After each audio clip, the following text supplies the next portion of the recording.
যদি দেহের জন্যই তোমাকে ভালোবাসতাম, তাহলে আজ আমি হতাম অনন্ত পথের পথিক। নোনা স্বাদের আদি উন্মাদনায় ঘুরে বেড়াতাম ফুল থেকে ফুলে।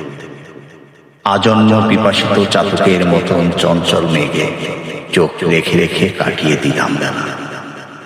আকাশে ভেসে বেড়ানো শরতের মেঘের মতো আমিও হতাম ভাসমান প্রেম।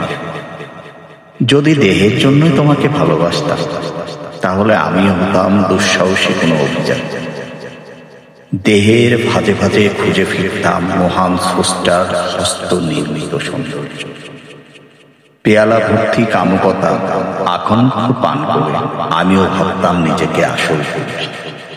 যদি দেহের জন্যই ভালোবাসা হতো, তাহলে আঙুলে ডগা বেয়ে কবিতারা নেমে আসতো। বর্ষপরায়ণ করেই তীর ঢেকুরে নিমজ্জিত থাকত মনের প্রতিটি শিরা উপশিরা। নানান প্রকার কৌশলে সীমাবদ্ধ থাকত দুটি হৃদয়ের লেনদেন। যদি দেহের জন্যই ভালোবাসতাম, তাহলে কর্পূরের মতনই স্থায়ী হতো তোমার আমার প্রণয়।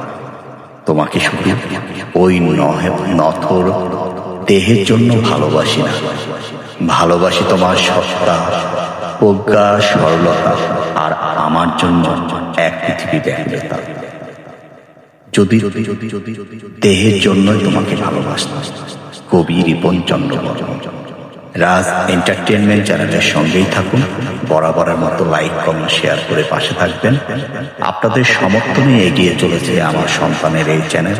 আপনারা প্রতিনিয়ত উৎসাহ দেন, সেই জন্য দুঃসাহস করি আবৃত্তি না যেন কবিতা আবৃত্তি করার আপনাদের উৎসাহে।